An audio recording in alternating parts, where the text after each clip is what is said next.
নমস্কার রাম রাম। আজকের ভিডিওটা স্পেশাল যারা ইন্ডিয়ান আর্মিতে টেকনিক্যাল পোস্টে চাকরি করতে যায় তাদের জন্য গোল্ডেন অপরচুনিটি। যারা উচ্চ মাধ্যমিক পাস করেছো তাদের জন্য গোল্ডেন অপরচুনিটি। আমি বলতে এটার মধ্যে শুধু মেল ক্যান্ডিডেট অ্যাপ্লাই করতে পারবে। তো প্রথম বলতে ইন্ডিয়ান আর্মির যে পোস্টটা আছে এটা হচ্ছে টেকনিক্যাল পোস্ট। যারা 2 বছরের ডিপ্লোমা করেছো, যাদের 12-এর মধ্যে ফিজিক্স কেমিস্ট্রি ম্যাথ আছে তারা অ্যাপ্লাই করতে পারে। এই ভিডিওর মধ্যে পুরো ডিটেল তথ্য তুলে ধরবো। যারা ইন্ডিয়ান আর্মিতে টেকনিক্যাল পোস্টে চাকরি করতে যায় তাদের জন্য গোল্ডেন অপরচুনিটি। তুই বলে দিই, প্রথম হচ্ছে অ্যাপ্লাই ডেট। অ্যাপ্লাই ডেট হচ্ছে 13 ফেব্রুয়ারি থেকে শুরু হয়ে গেছে, যেটা লাস্ট ডেট হবে 1 এপ্রিল। যারা ফর্ম ভরেনি ফাটাফাট ফর্ম ভরে নাও। আরেকটা কথা বলে দেয়, ফর্ম ভরার আগে ভেরি ইম্পর্টেন্ট হচ্ছে তোমাদের ডকুমেন্টেশন। তোমাদের ডকুমেন্টেশন যদি কোনো মিস্টেক থাকে, নামে মিস্টেক, আধার কার্ড আপডেট না, ওই সবগুলা আপডেট করে নাও, যেটা মোবাইল নাম্বারের সঙ্গে আধার কার্ডের লিঙ্ক থাকতে হবে। আচ্ছা, মেন পয়েন্টে চলে আসি। প্রথম যারা ত্রিপুরা ক্যান্ডিডেট তাদের জন্য স্পেশাল এই ভিডিও। তো প্রিয় দর্শক, আমি প্রথম বলে দিই এটার মধ্যে শুধু মেল ক্যান্ডিডেট অ্যাপ্লাই করতে পারবে, unmarried candidate only. Merit candidate এটার মধ্যে অ্যাপ্লাই করতে পারতেন। তো প্রথম বলে দেয় এডুকেশন কোয়ালিফিকেশন। এডুকেশন কোয়ালিফিকেশন হলো তোমাদের 12 পাস হতে হবে, যেটা ইন্ডিয়ান আর্মিতে যে টেকনিক্যাল পোস্ট এটার মধ্যে থাকতে হবে ফিজিক্স কেমিস্ট্রি ম্যাথমেটিক্স। পার সাবজেক্ট 50 করে হতে হবে। যদি কম থাকে তাহলে হবে না, পার সাবজেক্ট 50 করে হলে তোমরা অ্যাপ্লাই করতে পারবে। ঠিক আছে, তারপরে বলে দেই যারা ডিপ্লোমা করেছো, ঠিক আছে, অনেকে মাধ্যমিক পাস করার পরে ডিপ্লোমা করে ডিগ্রি করে।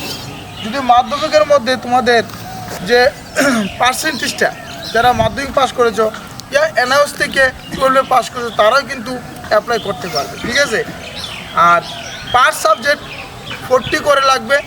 ঠিক আছে, যারা মানে মাধ্যমিক পাস দিয়ে ইন্টারভিউ দিচ্ছ টোটাল 50% লাগবে। ঠিক আছে, তো পার সাবজেক্ট মিনিমাম 40 করে হলে চলবে, আর টোটাল মিলে 50% মার্কস ওই মাধ্যমিকে হবে। তারপর ডিপ্লোমার মধ্যে কতগুলা পোস্ট আছে, যেমন মেকানিক্যাল মোটর ভেহিকেল আছে, mechanical diesel, electronics mechanical, filter, survey, অনেকগুলা পোস্ট আছে যেটা স্ক্রিনে শো করতেছে, দেখতে পেতেছো।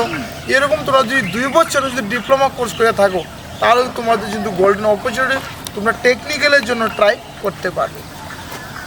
মাধ্যমিকে যারা মাধ্যমিক পাস করে ডিপ্লোমা করেছো তাদের জন্য কিন্তু গোল্ডেন অপরচুনিটি অনেক আছে। স্টুডেন্ট যারা ডিপ্লোমা করেছে তারপরে মাধ্যমিক পাস করে আগে পড়াশোনা করছে, যে 3 বছর অলরেডি হয়ে গেছে গা, ইয়া ডিগ্রি করতেছে, ইয়া তোমার কাছে ডিপ্লোমা সার্টিফিকেট থাকলেই চলবে।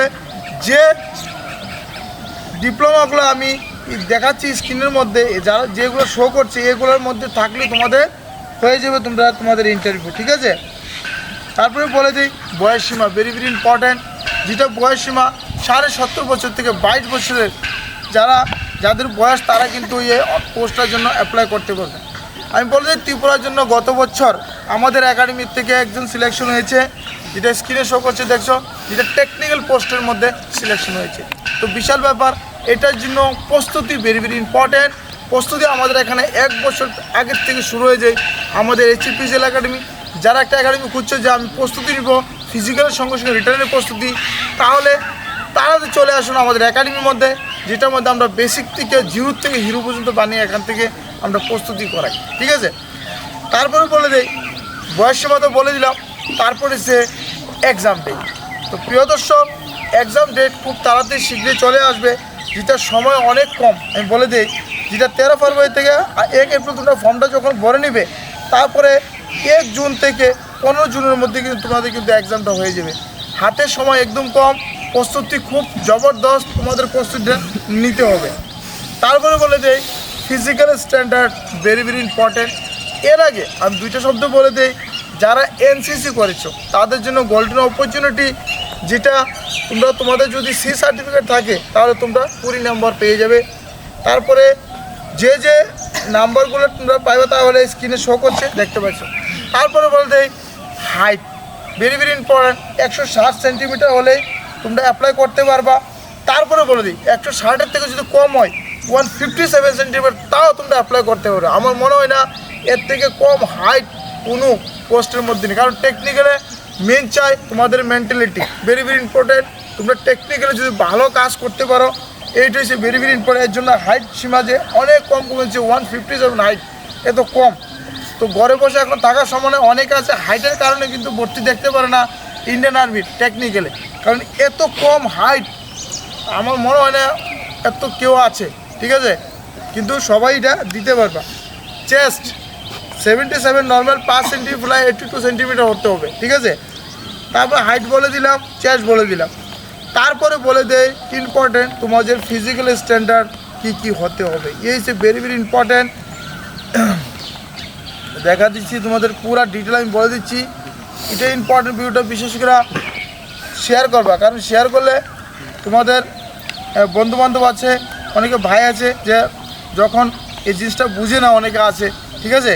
ওইটা তোমরা এই ভিডিওর মাধ্যমে বুঝতে পারো। আচ্ছা, গ্রুপ 1 যেটা 1.6 কিলোমিটার রানিং হবে, গ্রুপ 1-এ 5 মিনিট 30 সেকেন্ডের মধ্যে পুরো করতে হয় তাহলে 60 নাম্বার, প্লাস যেটা 10টা মারলে 40 number. Second group 5 minute 31 second থেকে 5 মিনিট 45 সেকেন্ডে আসলে যেটা সেকেন্ড গ্রুপে 48 নাম্বার, আর যদি 9টা পুল আপস লাগাও তাহলে পাবে 33 নাম্বার। তারপরে গ্রুপ 3 যেটা 5 মিনিট 46 সেকেন্ড থেকে 6 মিনিটের মধ্যে চলে আসো তাহলে 36 নাম্বার, আর পুল আপ যদি 8টা মারো তাহলে 27 নাম্বার। লাস্ট গ্রুপ যেটা 4 গ্রুপ 6 মিনিট 1 সেকেন্ড থেকে 6 মিনিট 15 সেকেন্ডের মধ্যে আসো তাহলে 24 নাম্বার, আর যদি 60টা যদি লাগাও তাহলে চিন আপ তাহলে পাবে 21 নাম্বার, আর 6টা মারলে 16 নাম্বার। 6টাতে কম মারলে তোমরা কিন্তু ফেল হয়ে যাবে। তারপরে 9 ফিট ডিস্ক যেটা জাম্প করতে হয়, তারপর হবে জিগজ্যাগ ব্যালেন্স। আমি একটা কথা বলে দিই তোমাদের সাথে, যারা টেকনিক্যালের জন্য ট্রাই করছো তাদের কিন্তু এখানে কিন্তু নাম্বার অ্যাড হবে না ফিজিক্যালি, ঠিক আছে? কারণ কি এটা শুধু সোলজার জিডি ও ট্রিটমেন্টের যে নাম্বারটা এটা অ্যাড হয়, ঠিক আছে? কিন্তু যে ফিজিক্যালগুলা তোমাদের কিন্তু খুব স্ট্রংলি প্রস্তুতি নিতে হবে এখান থেকে। যদি এখন থেকে প্রস্তুতি না নাও তাহলে বিশাল সমস্যা হয়ে দাঁড়াবে। তারপরে বলে দেয় তোমাদের যদি স্পোর্টস সার্টিফিকেট থাকে তাহলে কিন্তু গোল্ডেন অপরচুনিটি কিন্তু ন্যাশনাল সার্টিফিকেট হতে, যে সার্টিফিকেট 3 বছরের বেশি হলে হবে না, ঠিক আছে? তারপরে আমি বলে দিই তোমাদের ডকুমেন্টেশন আমি মোটামোটা বলে দিই। এফিডেভিট একটা লাগবো, যেটা তোমার ফার্স্ট ক্লাস এফিডেভিট, যেটা তোমাদের র্যালির সময় তোমার সঙ্গে করে নিয়ে যেতে হবে। তারপর প্যান কার্ড, আধার কার্ড সঙ্গে করে নিয়ে যেতে হবে। শরীরের মধ্যে যদি ট্যাটু গুদানো থাকে তাহলে তোমরা ইন্ডিয়ান আর্মিতে সিলেকশন হতে হবে না, দেবে না, তোমাদের আউট করে দেবে র্যালির থেকে। এর জন্য বল যারা ট্যাটু বানিয়েছো তারা এখন থেকে রিমুভ করে নাও, কারণ কি একটা ট্যাটু হয়ে গেলে শরীরের মধ্যে রিমুভ হতে অনেক সময় লাগে। এর জন্য যারা প্রস্তুতি নিচ্ছ আগে নিজের মেডিকেলটা যাতে ফিট থাকে। দ্বিতীয় কথা, মেডিকেলের মধ্যে মোটা জিনিস বলে দেয়, যাদের ফ্ল্যাট ফুট থাকে তারা কিন্তু ভর্তি দেখতে পারবে না, যাদের হাত ভাঙা, আঙ্গুল ভাঙা, আঙ্গুল চলে গেছে তারা দিতে পারবে না, যাদের দাঁত 3টা থেকে বেশি 4টা দাঁত পড়ে গেছে তারা কোনো ফৌজে ভর্তি হতে পারবে না। আমি মোটা জিনিস বলে দিচ্ছি, যারা চশমা ইউজ করে, চশমা ছাড়া দেখে না, তারা কিন্তু টেকনিক্যাল পোস্টের মধ্যে অ্যাপ্লাই করতে পারবে না, কারণ কি তোমরা মেডিকেল আনফিট হয়ে যাবে। আশা করি এই ভিডিওর মাধ্যমে তোমরা বুঝছো সব কিছু। আমি আর বেশি লম্বা ভিডিও বানাবো না, কারণ কি মোটা তোমাদের বলে দিচ্ছি। যারা ইচ্ছুক যে আমি টেকনিক্যাল পোস্টে আমার বছরই চাকরি লাগবে তাহলে আসতে পারো না আমাদের একাডেমিতে। আসার পর তোমরা প্রস্তুতি 100% নিতে পারবেন। আরেকটা কথা বলে দেই, ফর্ম ফিল আপ চলছে, সময় দিন যাচ্ছে, কারণ কি এখনই গিয়ে আগে ফর্মটা ফিল আপ করো, তারপরে একাডেমির সঙ্গে তোমরা যোগাযোগ করতে পারো স্ক্রিনে দেওয়া নাম্বারে কল করে। কারণ কি সময় যাচ্ছে, কারণ কি লাস্ট ডেট তোমাদের বলেছি 1 এপ্রিল, মার্চ চলে আসছে, আর কিছুদিনের মধ্যে 1 এপ্রিল শেষ হবে। আর তোমরা এখন যদি অ্যাপ্লাই না করো সার্ভে হয়ে যাবে ডাউন, তারপরে বিশাল সমস্যার মধ্যে দাঁড়িয়ে যাবে, স্বপ্ন থেকে যাবে, তাহলে কোনো কিছু করতে পারবে না। আশা করি এই ভিডিওর মাধ্যমে তোমরা বুঝছো। তো এই ভিডিওটা এখন সমাপ্ত করছি, আবার একটা নতুন ভিডিও নিয়ে দেখা হবে। থ্যাংক ইউ, নমস্কার, রাম রাম, জয় হিন্দ। ভারত মাতা কি, ভারত মাতা কি, ভারত মাতা কি।